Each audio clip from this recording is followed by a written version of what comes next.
the internet was nicknamed the Information Superhighway. This nickname was well-deserved because essentially, the internet provides its users with an almost limitless amount of data at a very fast speed. It is only natural then that governments around the world would try to limit the information people can access online. The reasons for internet censorship range from positive to questionable motives. One positive motive is to protect children from unsuitable content. Some governments practice extreme internet censorship simply as an authoritarian attempt to control what information people have access to. Belarus, China, and Cuba are the top 3 countries promoting the strongest internet censorship policies. However, every country, even the United States, practices internet censorship to some degree. The following are some of the ways that governments can physically censor the internet. A common form of censorship is internet protocol blocking. This is basically when an IP address is blocked. These may include hypertext transfer protocol, file transfer protocol, and post office protocol. If the website is hosted by a shared hosting server, all of the other websites on the same server will also be blocked. There is also domain name system filtering and redirection. This occurs when the domain name is typed into the web browser, but the user is redirected to another IP address or receives a message that the domain name does not exist. Another form of technical censorship is in uniform resource locator filtering. The URL address is scanned for keywords to redirect the user elsewhere regardless of the domain name specified in the URL address. The simplest method of internet censorship, however, is simply cutting off all routers. There are ways that users can get around these forms of censorship. Proxy websites are the easiest way to access banned websites in nations where they are censored. A proxy site is a web page that allows you to browse the internet without using your own IP address. The user visits the proxy site and fills out a form on the website they would like to visit. Then, the proxy site finds the information and displays it. When using a proxy site, it shows that the user has visited a proxy site, but not the sites that the user has pulled up through it. Java Anon Proxy, also known as JAP, is basically a strong proxy website that operates through anonymous software. JAP is useful in getting through to censored websites, but developers are still working on stronger blocking resistance functions. A popular form of freely navigating the internet is through virtual private networks. A user who resides in a country with strong censorship laws can create a private and secure connection with a more lenient country and pretend to live in that country.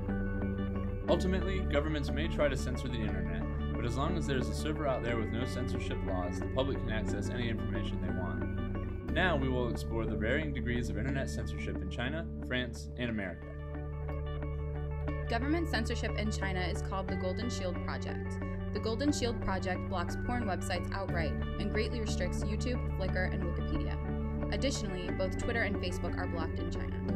The Chinese government has a firewall called the Great Firewall, which blocks websites about things like democracy, the Dalai Lama, Tiananmen Square, freedom, and human rights.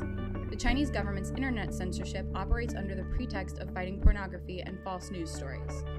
Chinese news websites get directions from the Department of Propaganda, which tells them which topics they can and cannot cover, and tells them the extent to which they are allowed to cover stories. The Tunisian and Egyptian revolts have been censored in China because the government doesn't want the people to rebel. Searching for the keyword Egypt leads to the following error message. Under existing laws, the results of your search cannot be communicated. The Golden Shield Project also employs tens of thousands of government monitors and citizen volunteers to comb through blogs, chat forums, and email to ensure nothing challenges the country's self-styled harmonious society. They also employ people called the 50-cent Party to post positive messages and to guide conversations in forums and chats to be positive towards the government. They're called the 50-cent Party because they are paid 50 cents per posting. In 2009, the government tried to make a law requiring all new Chinese computers to come with a program called Green Dam Youth Escort in order to monitor the computer users' every single move. This was met with extreme resistance, and so the enforcement of the rule has been delayed. In internet cafes, which is where most Chinese internet users have to go online, people have to give their personal information before using the internet. The Chinese Ministry of Technology requires anyone who wants to create a website to register with the internet regulators in person and to present ID. The penalties for posting unacceptable matter are as harsh as eternal revocation of the citizen's IP address. Reporters Without Borders says that there are 77 netizens imprisoned in China. They also list China on their internet enemies list due to their heavy censorship. China's guidelines for appropriate posts on the internet are vague. The news must be healthy and in the public interest. Audio and video can't damage China's culture or traditions. Nothing is allowed to challenge the Communist Party. As a way to balk against censorship, there's an internet children's song about a grass mud horse, the name of which in Chinese sounds similar to a rude word and includes lewd homophones. Citizens use virtual private network services, VPNs, to get around China's computerized censors, but they have been crippled lately. Despite the protests against this censorship, a Pew Research Center survey found that 80% of Chinese people think the internet should be managed or controlled, and 85% think that the government should be responsible for that management. Search engine New Media International Communications Company is being developed as a search engine that the government controls, which would allow them to take more control of the internet. There has been a lot of controversy concerning the conduct of American companies self-censoring in order to have their websites available in China. For a while, Google refused to acquiesce to China's censorship laws and instead redirected Chinese Google users to unrestricted Hong Kong website. Now, Google has Google.cn, which self-censors for China. This has met with a lot of controversy, but Google has ultimately decided that limited access to information is better than none at all. In March 2011, Google accused the Chinese government of disrupting the use of Gmail and pretending that it was a technological error on the part of Google. Yahoo admitted that they gave the Chinese government information that led to the imprisonment of a Chinese journalist. Yahoo says that they had to comply with Chinese law. As a result of this heavy censorship, websites both in China and abroad resort to self-censorship to avoid being either penalized or taken offline. In addition to Google's self-censorship, Yahoo and Microsoft self-censor in China as well. Like China, France's censorship history is quite extensive, most notably in the 16th through 18th centuries. However, the French Constitution's freedom of press has relatively lowered government censorship in the 21st century, excluding instances of hate speech and illegal activities such as drug use or child pornography, much like the United States. Even with limited government censorship, there are several cases of institutional and self-regulated censorship in France. For instance, the popular social networking site Facebook has many rules that coincide with access to the site, one of which states that users are not allowed to, quote, post content that is hateful, threatening, or pornographic, incites violence, or contains nudity or graphic or gratuitous violence, end quote. Basically, what this means is that anything posted on Facebook of a threatening or sexual manner will be removed right away, and if it continues, the person themselves will have their page deleted. In this way, social networking sites have built-in forms of censorship that people are aware of before they access the site. However, breast cancer survivor Anna Antel wrote an article in November of 2010 chastising Facebook for removing pictures of topless Amazons, a name given to women who have had breast surgery due to cancer. Antel began a campaign where she posted pictures of women with single breasts on Facebook, as well as her blog and other sites she affiliated with. Further on in this article, Antel commented on how Facebook only removed the pictures of topless single-breasted women, and not those of the women who had had reconstructive surgery or both breasts removed. She saw this form of censorship as bias and took it to the press. This form of institutional censorship is not singular to Anna's case, but in fact happens in many different venues including schools, businesses, and other websites. In 2000, the French government forced Yahoo to block French citizens from accessing anything regarding Nazi memorabilia. In 2003, the law was overturned. Instances of internet censorship have recently surfaced in the past several years. The two main laws, Hadopi and LOPSI 2, were presented as a means of censoring internet access and protecting copyright. Hadopi, or the Creation and Internet Law, is a means by which the French government controls and regulates internet access while encouraging compliance with copyright laws. Presented to the Senate in June of 2008, the law went through several revisions before finally passing in October of 2009. In its basic form, Hadopi is a law that prevents illegal downloading in France. Upon a first infraction, an internet user receives an email. Upon further infractions, 6 months later they receive a formal letter along with another email, and 1 year following they are banned from the internet for an extended period of time, which can last anywhere from 2 months to 1 year. Many people have growing concern over this new law and government's ability to restrict internet access, and by extension restrict access to knowledge and information.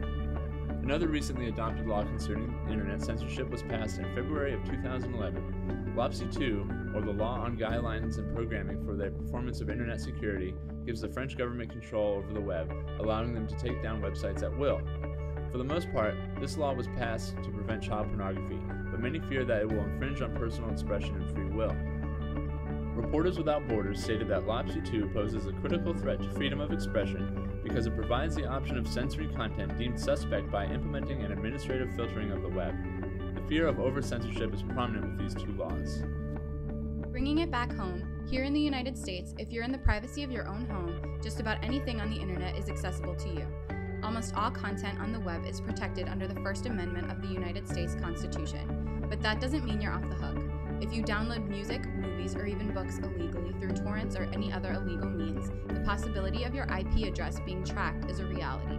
Acquiring copyrighted material without paying for it, as well as exploiting minors, are the two big no-nos. Judges can, however, issue orders to seize domain names and shut down servers. Take WikiLeaks, for example. Their website has been hopping from server to server for several months each time the one they were using gets shut down by the international community. In the US, censorship is largely in the hands of the institutions and out of the hands of the government. In many cases, it is voluntary. Every day, at every turn, we are subject to censorship. In public schools, universities, government buildings, as well as common workplaces, websites are blocked from being viewed or tracked to the individual's computer who visited the given site. At home, households have the ability to block sites from being visited that they deem inappropriate for themselves or for their family members. Generally speaking, by the popular social standards, the kind of content that is censored in these institutions are things that are viewed as inappropriate for public places, but just because it complies with social norms doesn't mean it's not censorship. Websites and corporations have the ability to practice what is called self-censorship. Self-censorship favors an individual's or corporation's personal, political, or religious leanings and either imposes it on its users or denies access to opposing opinions. Take Verizon Wireless, for example. In 2007, Verizon denied the narrow pro-choice America from using its text messaging service to communicate and organize its members. Just because communication companies like Verizon have the ability to practice this self-censorship doesn't mean it's legal. In many cases, such as this one, it is seen as interfering with the user's right to access information. Some websites that contain adult matter, such as nudity, violence, and other graphic material, censor its users by implementing what is called a good faith agreement. This is when a website requires you to be 18 years or older to enter, and you must either click to confirm or deny that you are old enough. Since there is no way that they or you can prove that you are actually 18, it relies on the good faith and honesty of the user to only click the I am 18 button if they actually are. In a U.S. Supreme Court case, Reno versus ACLU, the internet was declared to be a free speech zone deserving at least as much First Amendment protection as that afforded to books, newspapers, and magazines, according to ACLU.org. There are several opponents to internet censorship. The American Civil Liberties Union is an organization that believes the internet should be entirely uncensored. The ACLU has filed many lawsuits in order to battle censorship laws. The court declared that the government cannot restrict people from accessing text or images they can find on the internet in the same way that the government cannot snatch a book out of a reader's hands in the library or cover a nude statue in a museum. Although this is a prominent belief in the U.S., it is not the case in many other countries. Nicknaming the internet an information superhighway may be questionable when so much of it is censored in so many countries. It may be decades before the internet reaches its full potential as a medium for sharing ideas. This, however, is not due to the need for technological advancement. This is due to needed change in national and corporate policies.